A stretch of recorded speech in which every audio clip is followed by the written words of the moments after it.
বৃদ্ধ যখন হয়ে যাবে, তোমার বাবা বৃদ্ধ বয়সে পেশাবের ব্যাগ ধরে রাখতে না পেরে ওয়াশরুমে যাওয়ার আগে আগে কাপড়ে চোপড়ে পেশাব করে দিতে পারে। যেই বিছানার মধ্যে তোমার বাবা ঘুমাবে, সেই বিছানার মধ্যে রাতের নিশীথে নিজ অজান্তে পেশাব করে দিতে পারে।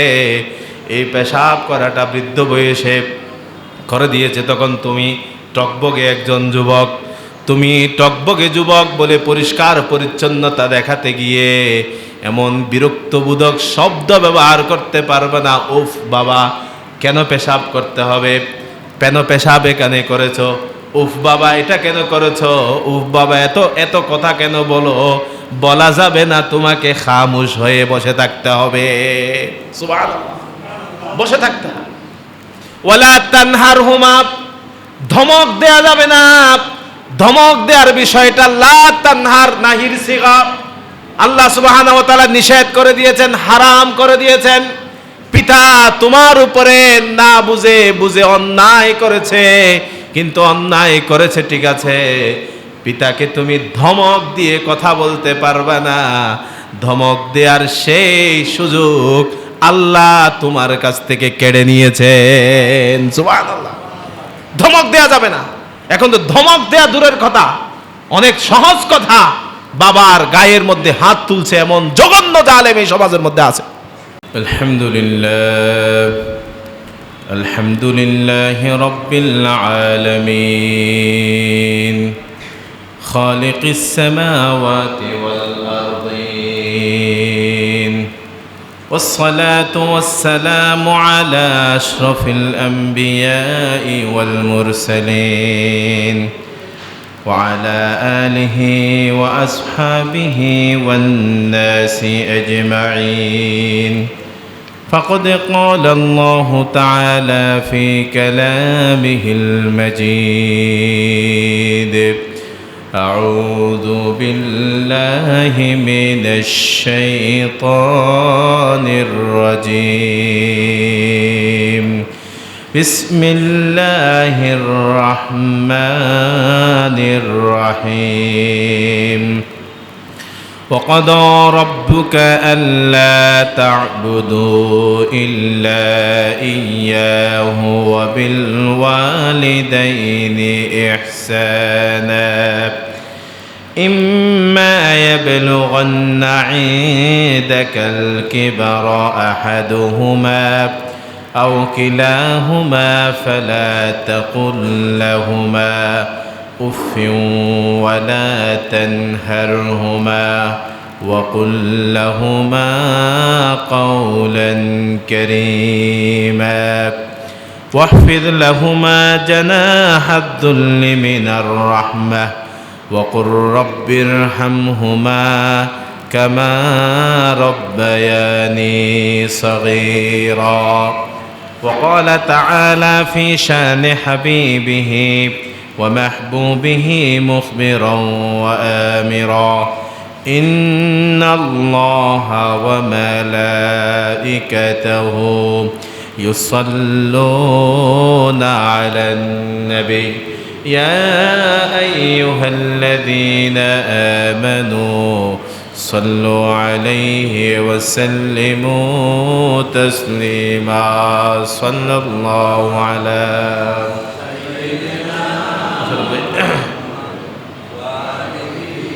صحابه وسلم. صلى الله على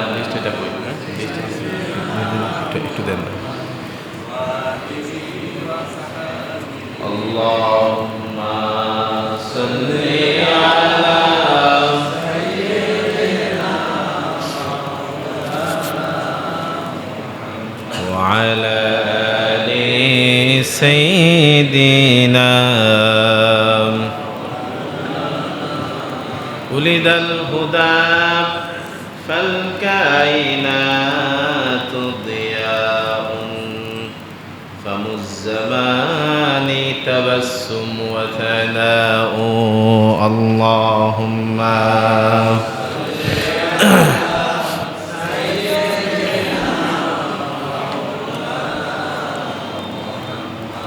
وعلى آل سيدنا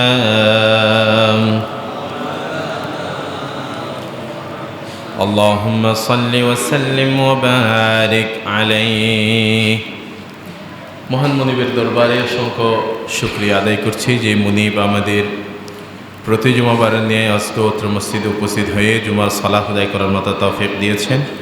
আমরা আল্লাহ সুবহানাহু ওয়া তাআলার দরবারে শুকরিয়া আদায় করি, সবাই পড়ি আলহামদুলিল্লাহ হামদান কাসীরান তাইয়িবান মুবারাকান ফীহি। অসংখ্য দরুদ এবং সালাম আমাদের পক্ষ থেকে যেন প্রিয় নবী মুহাম্মদুর রাসূলুল্লাহ সাল্লাল্লাহু আলাইহি ওয়াসাল্লামের রোজা পাকে আল্লাহ সুবহানাহু ওয়া তাআলা হাদিয়া হিসাবে পৌঁছিয়ে দেন। সবাই উচ্চ আওয়াজে বলি আল্লাহুম্মা আমিন। আমাদের যে সমস্ত মুরব্বিয়ানে কেরাম ইন্তেকাল করেছেন আল্লাহ সুবহানাহু ওয়া তাআলার দরবারে তাদের জন্য মাগফিরাত কামনা করছি, তাদের জন্য ক্ষমা প্রার্থনা করছি। আল্লাহ তাদের জিন্দেগির জানা অজানা সমস্ত গুনাহগুলো ক্ষমা করে দিয়ে তাদেরকে জান্নাতের অধিবাসী হিসেবে কবুল করে দিন, আল্লাহুম্মা আমিন। আমরা ইনশাআল্লাহ কথা বলবো সন্তান পিতামাতার প্রতি কি কি দায়িত্বগুলো পালন করবে। এক কথায় সন্তানের উপরে পিতামাতার কি কি হক আছে সে হকগুলো নিয়ে আমরা কথা বলবো। কোরআনুল কারীমে সূরাতুল বনী ইসরাঈলের 23-24 নম্বর আয়াত আপনাদের সামনে আমি তিলাওয়াত করেছি।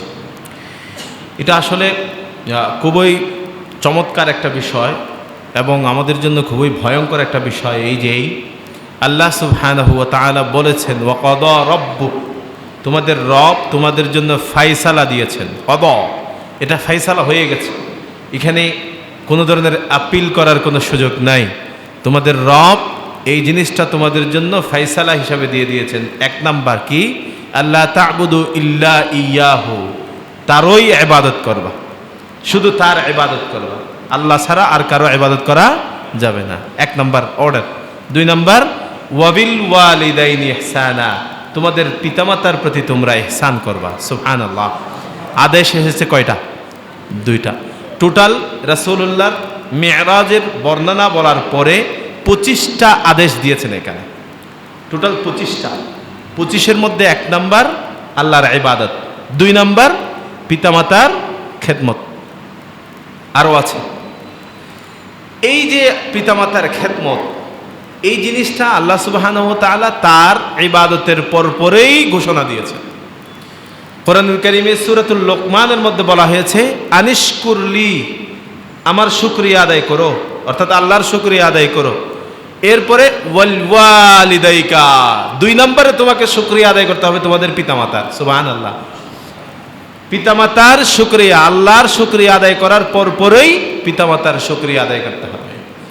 পিতামাতার অবদান একজন সন্তানের জীবনে কতটুকু আল্লাহ সুবহানাহু ওয়া তাআলা কোরআনুল কারীমে বিস্তারিত বর্ণনা করেছেন। একটা সোসাইটিতে সুন্দর পিসফুল একটা সোসাইটি কায়েম করার জন্য পিতামাতার প্রতি সন্তানের যে শ্রদ্ধা, আন্তরিকতা, মায়া, মোহাব্বত, আনুগত্য, এটা যদি না থাকে তাহলে একটা সোসাইটি কখনো পিসফুল শান্তিপূর্ণ একটা সোসাইটিতে পরিণত হবে না। শান্তিপূর্ণ সোসাইটি প্রতিষ্ঠা করতে গিয়ে আল্লাহ পৃথিবীর অন্যান্য মানুষগুলোর খেদমতের কথা সংক্ষেপে বলেছেন। সংক্ষেপে ওয়াবিদিল কুরবা ওয়াল ইয়াতামা ওয়াল মাসাকিন, ইতিমের ব্যাপারে খেয়াল রাখো, মিসকিনের ব্যাপারে খেয়াল রাখো, নিকটাত্মীয়ের ব্যাপারে খেয়াল রাখো, দূরাত্মীয়ের ব্যাপারে খেয়াল রাখো, সংক্ষেপে বলেছে। কিন্তু একমাত্র পিতা এবং মাতা, তাদের প্রতি সন্তানের কি দায়িত্ব কোরআনুল কারীমের অনেক জায়গার মধ্যে বিস্তারিত বর্ণনা করে পিতামাতার জীবনের শুরু থেকে শেষ পর্যন্ত, সন্তানের যখন থেকে মুকাল্লাব্বি সরা হয়েছে তখন থেকে সন্তানের মৃত্যু পর্যন্ত কোন সময়ে কি করতে হবে বিস্তারিত বলা আছে। সুবহানাল্লাহ, আল্লাহ সুবহানাহু ওয়া তাআলা বলেছেন ওয়াবিল ওয়ালিদাইনি ইহসানা, তোমরা তোমাদের পিতামাতার প্রতি ইহসান করো। ইহসানের কয়েকটা অর্থ আছে। ইহসানের অর্থ হলো আই ইরহামহুমা, তাদের প্রতি তুমি দয়া করো, তাদের প্রতি তুমি তোমার আনুগত্য করো। ইহসানের দ্বিতীয় নম্বর অর্থ। ইহসানের আরেক অর্থ হলো তাদের প্রতি তুমি আন্তরিকতাপূর্ণ কথা বলো। ওয়াবিল ওয়ালিদাইনি ইহসানা, ইহসানের আরেকটা প্রতিশব্দ কোরআনের মধ্যে বলছেন বিররুল ওয়ালিদাইন। বিররুন শব্দটা বলেছেন।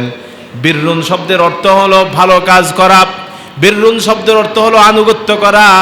বিররুন শব্দের অর্থ হলো এমন কাজ না করা যে কাজ করলে তোমাদের পিতামাতা মনে কষ্ট পাবে। এমন কাজ করা থেকে বিরত থাকতে হবে।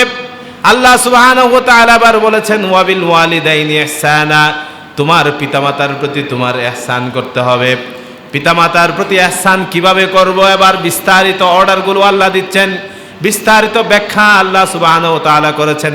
এক নম্বরে ইম্মা ইয়াবলুগান্না ইনদাকাল কিবার, যদি তোমার কাছে পৌঁছে যায় তারা, ইনদাকা তোমার কাছে, আল কিবার বৃদ্ধ বয়সে, তারা বৃদ্ধ হয়ে যাবে যখন তুমি বালেগ হবা, তারা বৃদ্ধ হয়ে যাবে তখন তুমি যুবক হবা।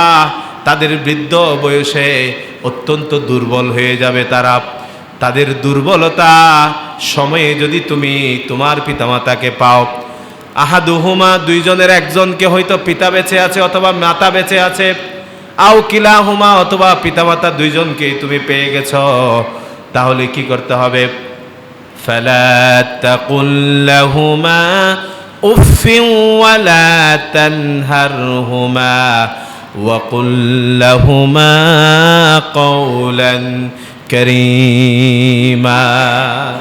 ফালা তাকুল লাহুমা উফ, তাদের প্রতি তুমি উফ শব্দটা বলবা না। উফ কেন?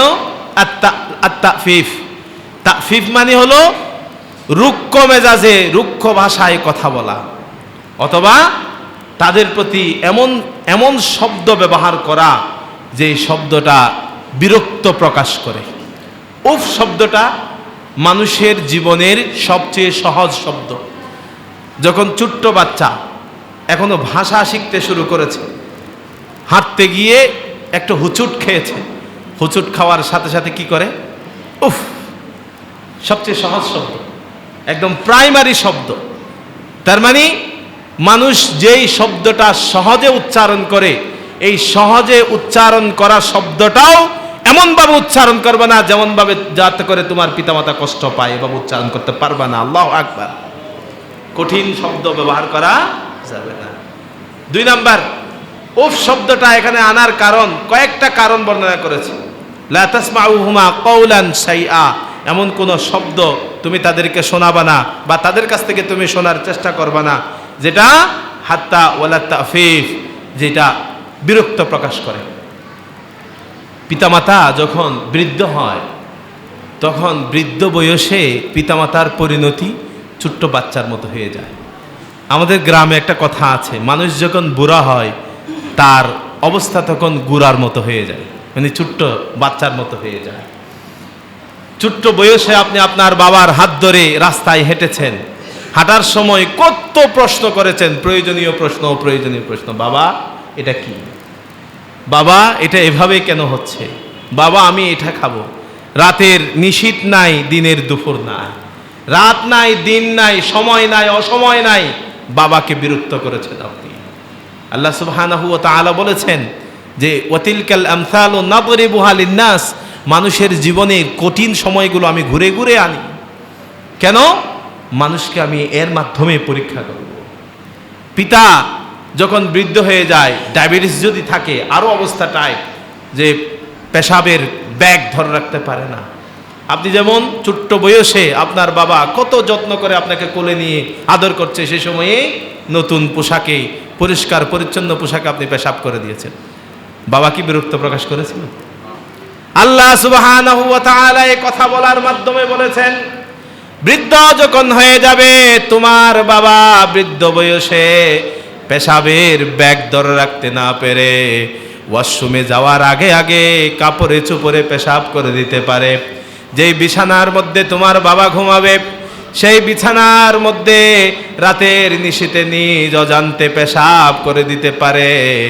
এই পেশাব করাটা বৃদ্ধ বয়সে করে দিয়েছে, তখন তুমি টকবগে একজন যুবক, তুমি টকবগে যুবক বলে পরিষ্কার পরিচ্ছন্নতা দেখাতে গিয়ে এমন বিরক্তবোধক শব্দ ব্যবহার করতে পারবে না। উফ বাবা কেন পেশাব করতে হবে?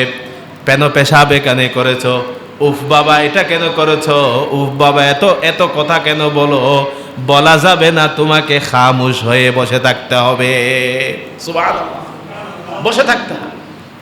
ওয়ালা তানহারহুমা, ধমক দেয়া যাবে না। ধমক দেওয়ার বিষয়টা লা তানহার, নাহির সিগা, আল্লাহ সুবহানাহু ওয়া তাআলা নিষেধ করে দিয়েছেন, হারাম করে দিয়েছেন। পিতা তোমার উপরে না বুঝে অন্যায় করেছে, কিন্তু অন্যায় করেছে ঠিক আছে, পিতাকে তুমি ধমক দিয়ে কথা বলতে পারবে না। ধমক দেওয়ার সেই সুযোগ আল্লাহ তোমার কাছ থেকে কেড়ে নিয়েছেন। সুবহানাল্লাহ, ধমক দেয়া যাবে না। এখন তো ধমক দেয়া দূরের কথা, অনেক সহজ কথা বাবার গায়ের মধ্যে হাত তুলছে এমন জঘন্য জালেম এই সমাজের মধ্যে আছে। মায়ের গায়ে হাত তুলছে, বাবা মাকে ঘর থেকে বের করে দিচ্ছে, বাবা মায়ের সম্পদ কেড়ে নিচ্ছে। লোভের কারণে আজকে মা বাবাগুলো, আমাদের সমাজের মা বাবাগুলো আজকে খুবই অবহেলিত। টেলিভিশনে দেখেছি শিক্ষক বাবা পেনশনের টাকা উকিল মেয়ে খেয়ে ফেলেছে, বাবাকে বৃদ্ধাশ্রমে পাঠিয়ে দিয়েছে। এই আমাদের চট্টগ্রামের এই মানুষ। আহা, এই মানুষগুলো আপনি কি বলবেন? এদেরকে মানুষ বলা যাবে? জানোয়ার বললেও জানোয়ার লজ্জা পাবে এই সমস্ত এই হারামজাদাগুলোকে। এই অবস্থা, আল্লাহ সুবহানাহু ওয়া তাআলা হেফাজত করুন, আল্লাহুম্মা আমিন। এরপর আল্লাহ সুবহানাহু ওয়া তাআলা বলছেন, ফালা তাকুল লাহুমা উফিন, উফ শব্দ বের হয় এমন কোন শব্দ ব্যবহার করা যাবে না, বিরক্তবোধক কোন শব্দ ব্যবহার করা যাবে না। ওয়ালা তানহারহুমা, কোনোভাবে ধমক দেয়া যাবে না। ওয়াকুল লাহুমা কওলান কারীমা, কি করতে হবে? তাদের সাথে কওলান কারীমা, যে শব্দ ব্যবহার করলে তোমার পিতামাতার সম্মান বৃদ্ধি পাবে এমন শব্দ বলতে হবে। সুবহানাল্লাহ, সেই শব্দ ব্যবহার করলে পিতামাতার মন খুশি হয়। কওলুন কারীমু, কারীম মানে সম্মানিত, কারীম মানে সম্মান বৃদ্ধি পায়, সম্মান বৃদ্ধি করে এমন শব্দ আপনাকে ব্যবহার করতে হবে। আমরা বলি না কোরআনুল কারীম, সম্মানিত গ্রন্থ কোরআন। ঠিক আপনার পিতামাতার প্রতি শব্দ ব্যবহার করতে হবে যে শব্দ আপনার পিতামাতার মর্যাদাকে বৃদ্ধি করে, আপনার পিতামাতার প্রতি আন্তরিকতা ভালোবাসা বৃদ্ধি করে।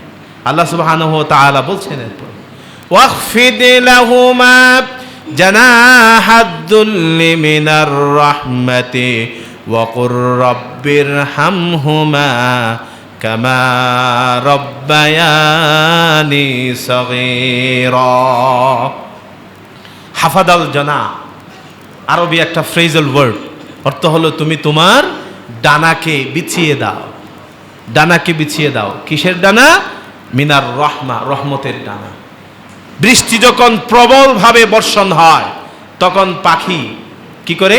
তার বাচ্চাগুলো বৃষ্টির ঝড়ের তুফানের কষ্ট থেকে বাঁচার জন্য মা ডানা দুটাকে নিচের বিছিয়ে দিয়ে, পাতিয়ে দিয়ে, খুলে দিয়ে সন্তানগুলোকে যেভাবে রক্ষা করে, তুমিও তোমার পিতামাতাকে বৃদ্ধ বয়সে ওভাবেই তোমার দয়ার সবচেয়ে নিকটের, সবচেয়ে আন্তরিকতাপূর্ণ হাতগুলোকে তুমি পাঠিয়ে রাখো। যেভাবে মা তার সন্তানগুলোকে পরিচর্যা করে, তুমি সন্তান হিসাবে তোমার বাবার প্রতি সেভাবে তুমি পরিচর্যার হাত বাড়িয়ে দাও। আল্লাহু আকবার। আল্লাহ সুবহানাহু ওয়া তাআলা আবার শিখিয়ে দিচ্ছেন, যদি তুমি তোমার মায়ের জন্য দোয়া করো, তোমার বাবার জন্য দোয়া করো, তাহলে তোমাকে দোয়া করতে হবে কি? ওয়াকুর রাব্বিরহামহুমা কামা রাব্বায়ানি সগীরা। ও আমার রব, রাব্বিরহামহুমা, সেভাবে তুমি রহমত বর্ষণ করো আমার পিতামাতার প্রতি। কামা রাব্বায়ানি সগীরা, যেভাবে আমার প্রতি আমার পিতামাতা ছোট্ট বয়সে দয়া করেছেন, আমার প্রতি যেভাবে মমতার হাত, হৃদ্যতার হাত বাড়িয়ে দিয়েছেন, তুমি ওই বৃদ্ধ বয়সে অথবা কবর দেশের মধ্যে আমার পিতামাতার প্রতি রহমতের হাত বাড়িয়ে দাও। সুবহানাল্লাহ। দোয়া করতে হবে আপনাকে আজকে থেকে। দোয়া পারবেন ইনশাআল্লাহ? প্রতিদিন আপনার পিতামাতা বেঁচে আছে, আর আপনার পিতামাতা মারা গিয়েছে, সবার জন্য এই দোয়া আল্লাহ সুবহানাহু ওয়া তাআলা শিখিয়ে দিয়েছেন। এই পিতামাতার প্রতি আন্তরিকতা, দয়া, ভালোবাসা, কৃতজ্ঞতা যত বেশি আপনার মধ্যে বাড়বে, তত বেশি আপনাকে আল্লাহ সুবহানাহু ওয়া তাআলা এই দুনিয়াতে সম্মানিত করবেন, আখিরাতে সম্মানিত করবেন। আমাদের দার্স অনেক লম্বা, কিন্তু সময় খুব কম। আপনি খেয়াল করেন, পিতামাতার প্রতি আপনি দায়িত্ব পালন করতে গিয়ে কখনো রুক্ষ মেজাজে, কখনো কঠিন ভাষায় কথা বলা যাবে না। উদাহরণ দিচ্ছেন আল্লাহ সুবহানাহু ওয়া তাআলা কোরআনুল কারীমের মধ্যে সাইয়েদুনা ইব্রাহিম আলাইহিস সালামের জীবন থেকে। সুবহানাল্লাহ। ইব্রাহিম আলাইহিস সালাম আমাদের জাতির পিতা, আমাদের জাতির পিতা, আমাদের পিতা কিভাবে তার পিতামাতাকে হ্যান্ডেল করেছেন। আচ্ছা বলেন, ইব্রাহিম আলাইহিস সালামের বাবা ইসলাম গ্রহণ করেছিলেন নাকি করেননি? করেননি। যদিও ইয়া আবাতি দ্বারা কোনো কোনো মুফাসসির বা কোনো কোনো তাফসির কারক চাচাকে অর্থ নিয়েছেন।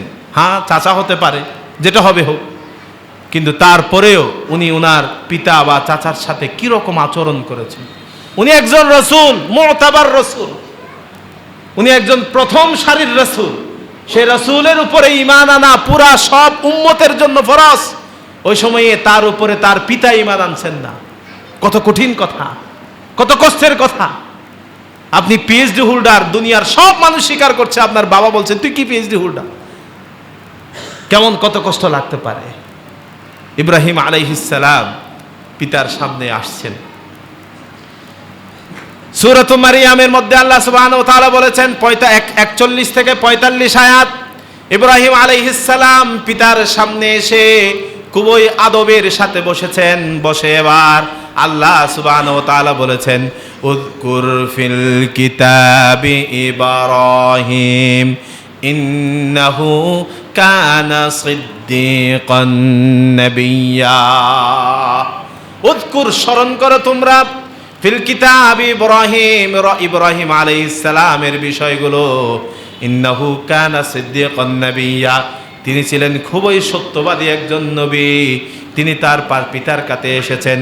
ইদ ক্বালা লি আবি, ঈদের পরে উযকুর মাহযুব আছে, বলেন স্মরণ করো। লি আবিহি, তার পিতাকে সে বলেছে, ইয়া আবাতি লিমা তা'বুদু মা লা ইয়াসমাউ ওয়া লা ইউবসিরু ওয়া লা ইউগনি আনকা শাইআ। হে আমার পিতা, লিমা তা'বুদু, কেন তুমি ইবাদত করছো ওই সমস্ত মূর্তিগুলোর, যারা মা লা ইয়াসমাউ, কিছু শুনে না। তুমি দিনে রাতে তার সামনে গিয়ে দোয়া করছো, তোমার দোয়া ওই মূর্তিগুলো শুনতে পাই না। আমি দোয়া করি আল্লাহকে, রাতের নিশীতে হোক, দিনের দুপুরে হোক, যখন এই আল্লাহকে ডাকি, আল্লাহ আমার ডাকে সাড়া দেন। সুবহানাল্লাহ। এমন মূর্তি পাথরগুলোর সামনে আপনি দাঁড়ানোর কারণ কি আমার পিতা? ওয়ালা ইউবসিরু, কিছুই দেখে না তারা। আমার রব আলিমুম বিযাতিস সুদূর, দুনিয়ার সব কিছুকে তার চোখের সামনে, তার কুদরতের চোখের সামনে সব কিছু চলে আসে। আল্লাহু আকবার। সব কিছু দেখে আমার রব। ওমা তাসকুতু মিন ওয়ারাকাতিন ইল্লা ইয়ালামুহা, একটা গাছের একটা পাতা পর্যন্ত ঝরে না আমার রবের এলমের বাইরে। সুবহানাল্লাহ। সব কিছু আমার রব জানে। ওয়ালা ইউগনি আনকা শাইআ, আপনার কোনো উপকার করতে পারবে না এই মূর্তিগুলো। কোনো উপকার, কোনো অপকার করার কোনো সুযোগ নাই এদের। কেন আপনি তাদের ইবাদত করছেন? এরপরে আবার বলছেন, ইয়া আবাতি ইন্নী ক্বাদ জাআনি মিনাল ইলমি মা লাম ইয়াতিকা ফাত্তাবি'নি আহদিকা সিরাতান সাওয়্যা। আমার পিতা, আমি আপনার কাছে এমন একটা ইলম নিয়ে আসছি, এমন এক জ্ঞান নিয়ে আসছি, মিনাল ইলমি, এমন এক ইলম নিয়ে আসছি, মা লাম ইয়াতিকা, যে ইলম আপনার কাছে নাই। আপনি মনে করেন কি এই মূর্তিগুলো আপনার জন্য সব করতে পারে, কিন্তু এই মূর্তিগুলো অন্তর সার শূন্য, সেটা আপনি বুঝতে পারছেন না। আপনি সূর্যের পূজা করছেন, সূর্যের পূজা, সূর্য যে আল্লাহর সৃষ্টি, আপনি যেই সূর্যের পূজা করছেন সেই সূর্য আল্লাহর দরবারে সিজদা দেয়, আপনি বুঝেন না এটা। আপনি যেই চন্দ্রকে পূজা করেন সেই চন্দ্র আল্লাহর দরবারে সিজদা দেয়। আপনি যে তারকারাজিগুলোর ইবাদত করেন সেটা আল্লাহর দরবারে সিজদা দেয়, সেটা আপনি বুঝছেন না কেন? আমি আপনার কাছে এমন কিছু জ্ঞান আনছি যে জ্ঞানগুলো আপনার কাছে নাই। শুনেন, ফাত্তাবি'নি, দয়া করে আপনি আমাকে অনুসরণ করেন। উহদিকা সিরাতান সাবিয়্যা, আমি আপনাকে একটা সোজা সরল পথ, জান্নাতুল ফিরদাউসের পথ দেখিয়ে দিচ্ছি। সুবহানাল্লাহ। দয়া করে আপনি আমাকে অনুসরণ করেন। বলছেন কে? পিতা। সন্তান পিতাকে বলছে। সন্তান পিতাকে কত সুন্দর দাওয়াত দিচ্ছেন, উসলুবুল দাওয়া। এরপরে বলছেন, ইয়া আবাতি লা তা'বুদিশ শাইতান ইন্নাশ শাইতানা কানা লির-রাহমানি আসিয়া। বাবা, দয়া করে তুমি শয়তানের অনুসরণ করো না, শয়তানের ইবাদত করো না। শয়তান রহমান আল্লাহ সুবহানাহু ওয়া তাআলার অবাধ্য হয়েছে, অবাধ্য হয়ে সে মরদুদ। যারা শয়তানকে অনুসরণ করবে তাদেরকে জাহান্নামে যেতে হবে। এই মূর্তি পূজাগুলো, মূর্তির ইবাদত শয়তান শিখিয়েছে। দয়া করে তুমি শয়তানের ইবাদত করো না।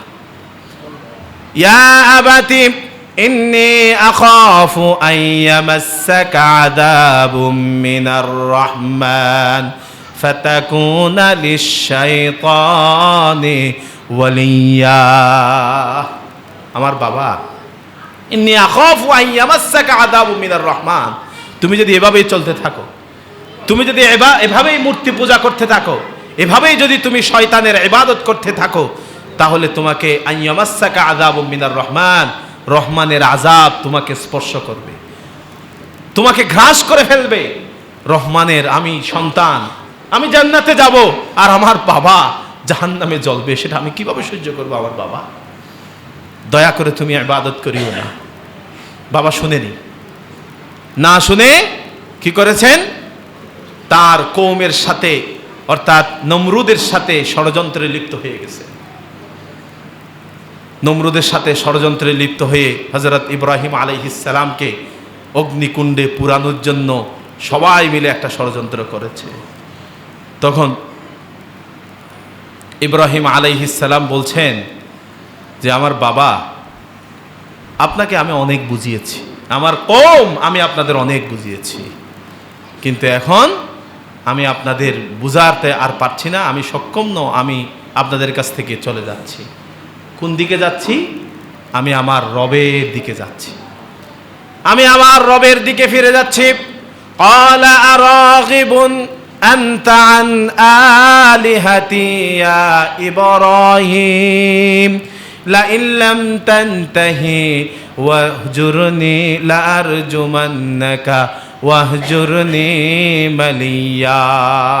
পিতা আমার, পিতা আবার বলছেন সন্তানকে, তুমি কি আমাদের এই মূর্তিগুলোর ব্যাপারে তুমি এত বিষৎকার করছো, এত কুৎসিত কথাবার্তাগুলো বলছো? এই মূর্তিগুলোই আমাদেরকে খাওয়ায়, আমাদেরকে পান করায়, আমাদেরকে সব কিছু দেয়।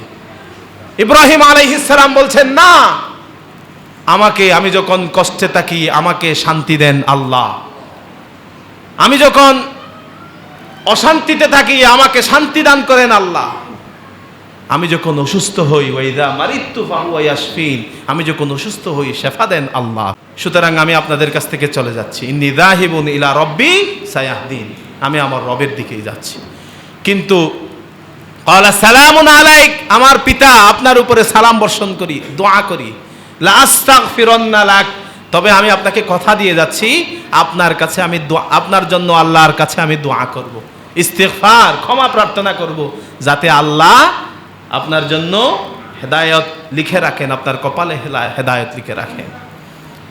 কিন্তু আল্লাহ সুবহানাহু ওয়া তাআলা ওনার কপালে হেদায়েত লিখে রাখেননি। সূরাতুত তওবার মধ্যে বিস্তারিত বলা আছে। তো পিতা ঈমান আনেনি, সন্তান মুতাবার নবী রাসূল, কিন্তু তারপরেও পিতার সাথে বেয়াদবিপূর্ণ একটা কথা বলেছেন, কোনো আচরণ করেননি। কবি মুআদ্দবের সাথে ইসলামের যে সৌন্দর্য, সেই সৌন্দর্যগুলো বর্ণনা করেছে। দাঈদের এখানে একটা উসলুবুদ দাওয়া আছে। আপনার প্রতিপক্ষ যত কঠিন হবে হোক, তারপরেও তাকে কঠিন ভাষায় গালাগালি করা যাবে না।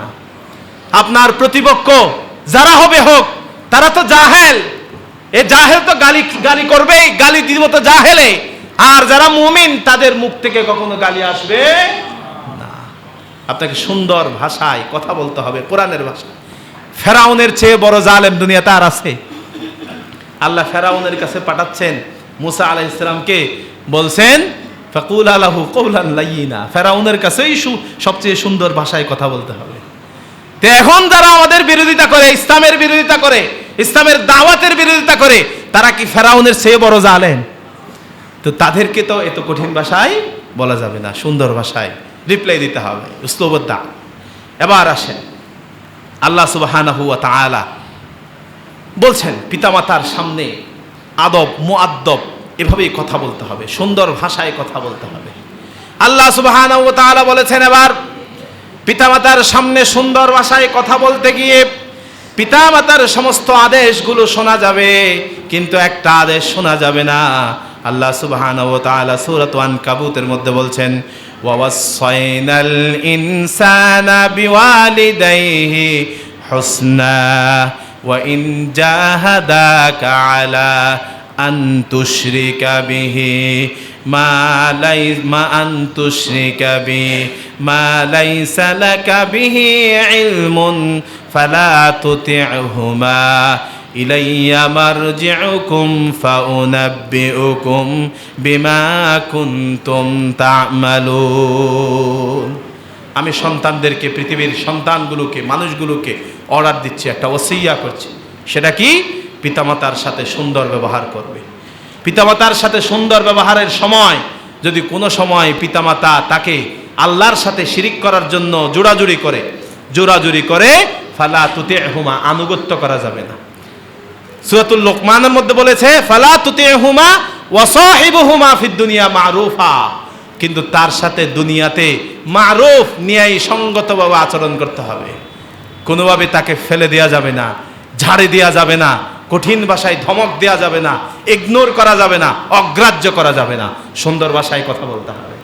আসমা বিনতু আবি বকর রাদিয়াল্লাহু তাআলা আনহা, সাইয়্যিদা আয়েশা সিদ্দিকা রাদিয়াল্লাহু তাআলা আনহার বোন, আবু বকর রাদিয়াল্লাহু তাআলা আনহুর মেয়ে।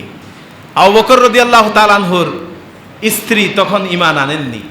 আসমা বিনতে আবু বকর রাসূলুল্লাহর কাছে আসছেন, ইয়া রাসূলুল্লাহ, আমার মা এখনো পর্যন্ত ঈমান আনেনি, আমি কি তার সাথে সুন্দর আচরণ করব? আফা আসিলিহা, আমি তার সাথে সুন্দর আচরণ করব? রাসূল বলেছেন আসমা, তার সাথে সুন্দর আচরণ করবা, এমন কোন শব্দ তুমি ব্যবহার করতে পারবা না যে শব্দের কারণে তোমার মা মুশরিকা হলেও সে যেন কোনোভাবে কষ্ট না পায়। কোনো শব্দ ব্যবহার করা যাবে না। সাইয়্যিদুনা সাদ ইবনে আবি ওয়াক্কাস রাদিয়াল্লাহু তাআলা আনহু, রাসূলুল্লাহর সবচেয়ে মুতাবার জলিলুল কদর যারা সাহাবী, বাঘা বাঘা যাদের সাহাবী, যারা সাহাবী তাদের মধ্যে উনি একজন। সাদ ইবনে আবি ওয়াক্কাস, চীনের মধ্যে ওনার মাকবারা। বলা হয়, ইসলামের ইতিহাসে বলা হয়, উনি চট্টগ্রাম বন্দরে এসে কয়েকদিন নোঙর টেনেছিলেন, এখানে দাওয়াত দিয়েছেন। আলহামদুলিল্লাহ, আমাদের জন্য সৌভাগ্য। সেই সাদ ইবনে আবি ওয়াক্কাস রাদিয়াল্লাহু তাআলা আনহু ঈমান এনেছেন।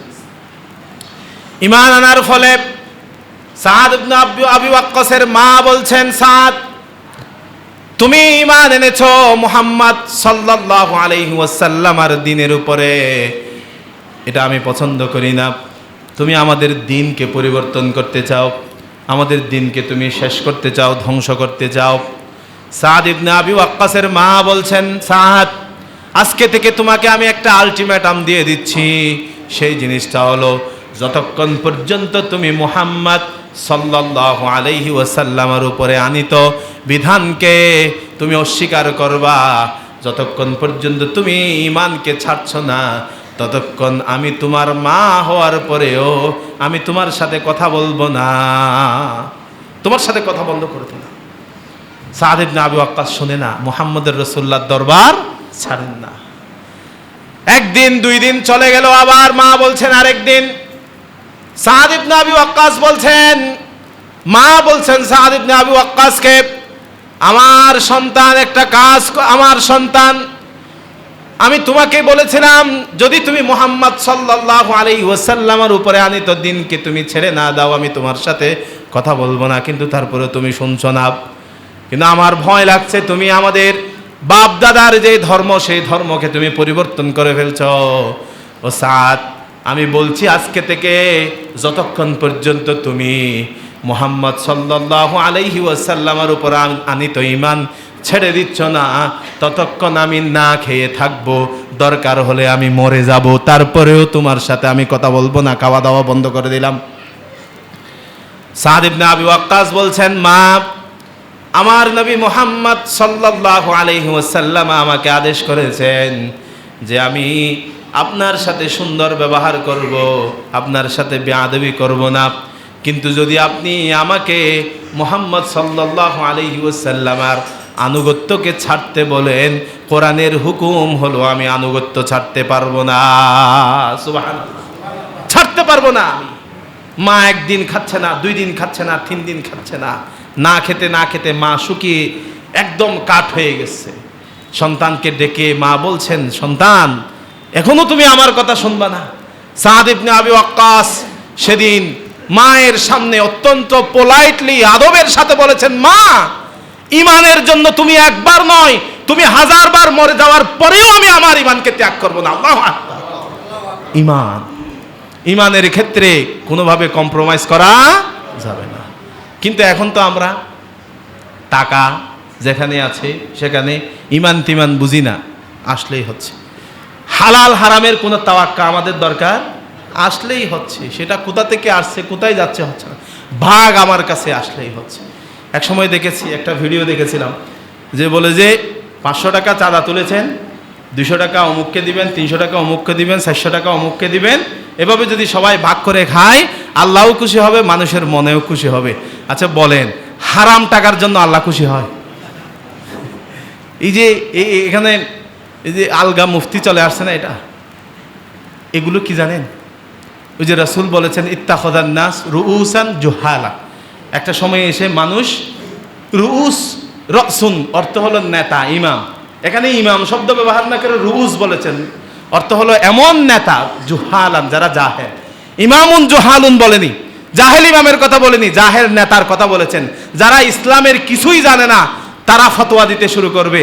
যখন যখন সময় আসবে তখন মাথার মধ্যে সুন্দর করে টুপি দিবে, জুব্বা টুব্বা পাঞ্জাবি টাঞ্জাবি পরবে, যখন সময় চলে যাবে তখন রাতের নিশিতে বলবে, ভাগ আমারটা দে। আর হুজুররা যখন এগুলোর ব্যাপারে বলে যে হুজুররা ধর্ম ব্যবসায়ী, ধর্ম ব্যবসায়ী। আহা, ধর্ম ব্যবসায়ী, হুজুরদেরকে আপনি ধর্ম ব্যবসায়ী বলছেন? যে আমার ধরেন দাড়ি আছে, আমার দাড়ি আছে, আপনি যদি আমার বলেন 1 কোটি টাকা দিব আজকে রাতে, কালকে আপনি দাড়িগুলো ছেঁচে ফেলেন, ছাটিয়ে ফেলেন, দাড়ি ছাড়বো, কি বলেন? ইমাম সাহেব ছাড়বে, কিন্তু ওনাদের বলেন, আরে 50 টাকা চাঁদার জন্য ইমান বিক্রি করে দিচ্ছ, জীবন বিক্রি করে দিচ্ছ, নিজের দলের নেতাদেরকে মারতেছ, তোমরা ধর্ম ব্যবসায়ী নয়। আর আমরা পুরা জীবনটা ধর্মের ভিত্তিতে সাজিয়েছি, আমরা ধর্ম ব্যবসায়ী, ভণ্ডামি করতে আর জায়গা পাও না। দুনিয়াতে ভণ্ডামি বেড়ে গেছে, এটা তো আমরা জানতাম, কিন্তু এটা যে আধুনিক ভণ্ডামি সেটা এখন বুঝতেছি আস্তে আস্তে। তো সাদ ইবনে আবি ওয়াক্কাস রাদিয়াল্লাহু তাআলা আনহু মাকে বলছেন, মা, ইমান ছাড়ছে না। অবশেষে মা সন্তানের কাছে এসে ধরা শোয়া হয়েছে, ছেলের ইমান। মায়ের কাছে আস্তে আস্তে সন্তান আল্লাহর দরবারে দোয়া করেছেন, অবশেষে আল্লাহ সুবহানাহু ওয়া তাআলা ওনাকে ইমানের জন্য কবুল করেছে। সুবহানাল্লাহ। আব্দুল্লাহ ইবনুল জাররাহ রাদিয়াল্লাহু তাআলা আনহু অত্যন্ত উঁচু মাপের একজন সাহাবী। উনি বদর যুদ্ধের মধ্যে ওনার সাথে ওনার পিতার সাথে কনফ্লিকশন, বুখারীর হাদিস এটা। বাবা হলো কাফেরদের পক্ষে, আব্দুল্লাহ ইবনুল জাররাহ রাদিয়াল্লাহু তাআলা আনহু মুসলমানের পক্ষে। বাবা বারবার সুযোগ করছে কোন সময় সন্তানকে তরবারির পরে নিব, তরবারির তলে নিয়ে সন্তানকে বলবো ইমান ছেড়ে দে। সন্তান ওই সময়ে ভয়ে কি করবে? ইমান ছেড়ে দিবে। এরকম একটা পজিশন সবসময় খুঁজতেছে, কিন্তু আল্লাহ সুবহানাহু ওয়া তাআলা সেরকম পজিশন খুঁজে মিলা দেননি। অবশেষে একটা সময় এসে সন্তান আর বাবা মুখোমুখি হয়েছে বদর যুদ্ধের মধ্যে। বদর যুদ্ধে সন্তান আর বাবা মুখোমুখি। ওই সময়ে সন্তান বাবার উপরে তরবারি তুলেছে, বাবা সন্তানের উপরে তরবারি তুলেছে। ওই সময়ে বাবা বলছে, ইমান ত্যাগ করো, না হলে আমি তোমাকে হত্যা করছি। সন্তান বলে আপনি আমাকে হত্যা করার আগে আপনি কাফের, মুহাম্মদুর রাসূলুল্লাহর দ্বীন আমি ত্যাগ করতে পারবো না, আপনি মুসলমান কাফের হয়ে মুসলমানের ঘাড়ের মধ্যে আপনি আঘাত করবেন, তার আগে আমি আপনাকে দ্বিখণ্ডিত করে দিচ্ছি। রাসূলুল্লাহ সাল্লাল্লাহু আলাইহি ওয়াসাল্লামের সামনে আব্দুল্লাহ ইবনুল জাররাহ রাদিয়াল্লাহু তাআলা আনহু উপস্থিত হয়েছেন বদরের পরের দিন। ইয়া রাসূলুল্লাহ, কত বড় গুনাহ করেছি আল্লাহ সুবহানাহু ওয়া তাআলা ছাড়া কেউ জানেন না। ইয়া রাসূলুল্লাহ, আমার পিতার আমি কনফ্লিকশনে গিয়েছিলাম, জিহাদের ময়দানে মুখোমুখি হয়েছিলাম। একটা সময় এসে আমার বাবা আমাকে ঈমান ছাড়ার জন্য আমার গর্দানের উপরে তরবারি তুলেছে। আমি আর নিজেকে ধরে রাখতে না পেরে সাথে সাথে বাবাকে আমি হত্যা করে ফেলেছি। ইয়া রাসূলুল্লাহ, আমার বাবাকে যে আমি হত্যা করেছি শুধুমাত্র আল্লাহর দ্বীনের জন্য। সুবহানাল্লাহ। কথা বলছেন, কাহিনী বলছেন, মুহাম্মদুর রাসূলুল্লাহ সাল্লাল্লাহু আলাইহি ওয়াসাল্লামের দাড়ি মুবারক ভিজে ভিজে পড়ছেন, চোখের পানি গড়িয়ে যাচ্ছেন। আর রাসূলুল্লাহ সাল্লাল্লাহু আলাইহি ওয়াসাল্লাম আব্দুল্লাহ ইবনুল জাররাহকে বলেছেন, তুমি হলা আমার দ্বীনের আমিন। সুবহানাল্লাহ। বিশ্বাসযোগ্য ব্যক্তি, যে ঈমানের জন্য নিজের বাবাকেও ছাড় দেয় না, এমন বিশ্বাসযোগ্য ব্যক্তি তুমি ইসলামের মধ্যে কিয়ামত পর্যন্ত তুমি পরিচিত হয়ে যাবা। সুবহানাল্লাহ। সুতরাং সব কথা শোনা যাবে, কিন্তু ঈমান বিরোধী কোনো কথাবার্তা শোনা যাবে না, কিন্তু বেয়াদবিও করা যাবে না। সুন্দর ভাষায় তাদেরকে উত্তর দিতে হবে, সুন্দর ভাষায় তাদেরকে কথা বলতে হবে। রাসূলুল্লাহ সাল্লাল্লাহু আলাইহি ওয়াসাল্লামের কাছে এসে জিজ্ঞেস করছেন, আইয়ুল আমালি আহাব্বু ইলাল্লাহ, ইয়া রাসূলুল্লাহ, আল্লাহর নিকট আহাব্বু সুপারলেটিভ ডিগ্রি, সবচেয়ে প্রিয় কাজ কোনটি? রাসূলুল্লাহ সাল্লাল্লাহু আলাইহি ওয়াসাল্লাম বলছেন যে আল্লাহর কাছে সবচেয়ে ভালো কাজ, প্রিয় কাজ, পছন্দের কাজ হলো আস-সালাতু লিওয়াক্তিহা, নামাজের সময় হয়েছে সাথে সাথে নামাজ আদায় করা। সুবহানাল্লাহ।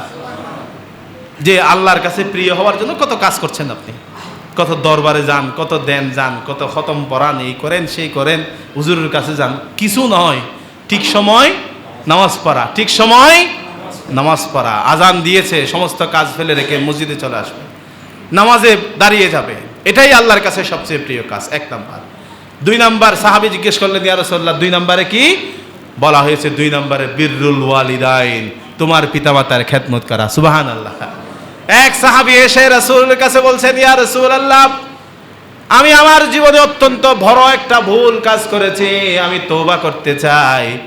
সাহাবীকে বলছেন, ও আমার সাহাবী, তোমার পিতামাতা কেউ বেঁচে আছে নাকি? তখন বললেন, ইয়া রাসূলুল্লাহ, আমার পিতামাতা 2 জনেই ইন্তেকাল করেছেন, 2 জনেই মারা গিয়েছেন। তখন রাসূল বলেছেন, তাহলে তোমার খালা আছে নাকি, তোমার মায়ের বোন আছে নাকি? রাসূলের সাহাবী বলছেন, ইয়া রাসূলুল্লাহ, আমার একটা খালা আছে। বলে যে তুমি তার খেদমত করো, তার খেদমতের উসিলায় আল্লাহ তা তোমার জীবনের গুনাহ মাফ করে দিবেন। সুবহানাল্লাহ। মা বাবার খেদমত করবেন, গুনাহ মাফ করবেন কে? আল্লাহ। এই যে মা বাবার খেদমত করা, এই কারণে আল্লাহ সুবহানাহু ওয়া তাআলার হাবিব বলেছেন, 3 জনের দোয়া আল্লাহর দরবারে ফিরে আসে না। সুবহানাল্লাহ। আল্লাহর দরবারে কবুল হয়, আল্লাহর দরবার থেকে কখনো রিটার্ন আসে না। 1 নম্বর কে? দাওয়াতুল মাজলুম, যে জুলুমের শিকার হয়েছে, সেই মাজলুমেরা দোয়া করেছেন, মাজলুমের দোয়া আল্লাহ কবুল করেছেন। এখানে অনেক কিছু আছে। দুনিয়ার সব সময় যারা জুলুমের শিকার হয়েছে আল্লাহ বিজয় দিয়েছেন তাদেরকে।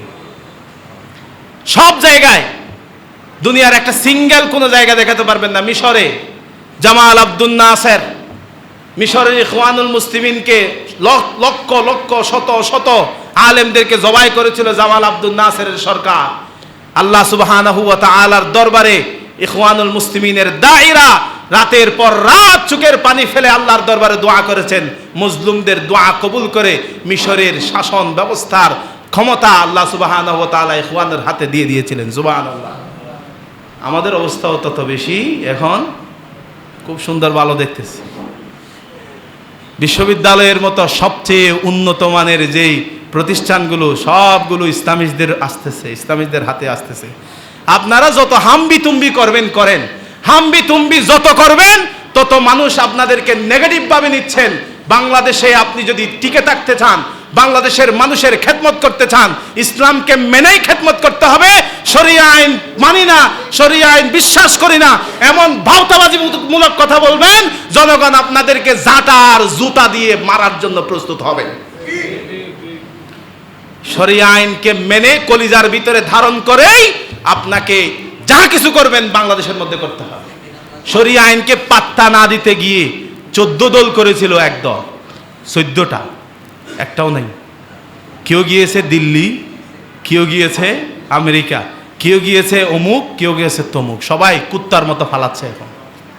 এটাই আল্লাহ সুবহানাহু ওয়া তাআলা এই মজলুমের দোয়া কবুল করেন। 2 নম্বর পিতামাতার দোয়া কবুল করেন, পিতামাতার দোয়া, এই পিতামাতার দোয়া। 3 নম্বরে মুসাফিরের দোয়া কবুল করেন।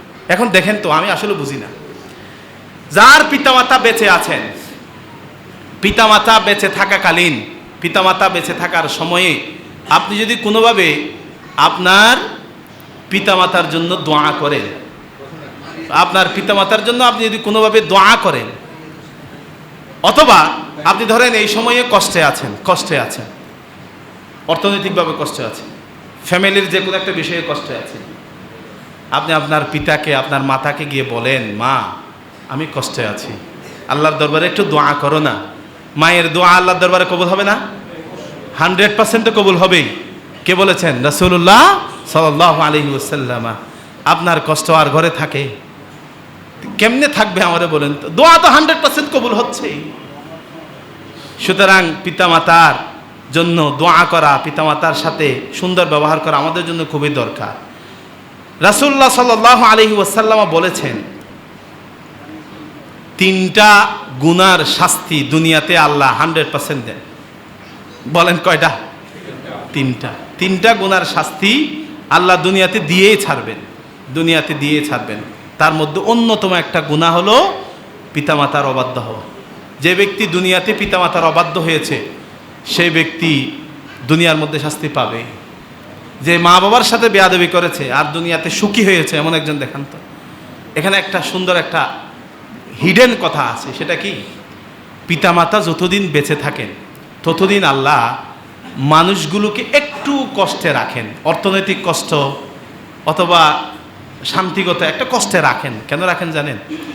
পরীক্ষা করেন আল্লাহ। মানে আল্লাহ পরীক্ষা করেন আপনার কষ্টের সময়েও আপনি আপনার মা বাবাকে কতটুকু রেখেছেন।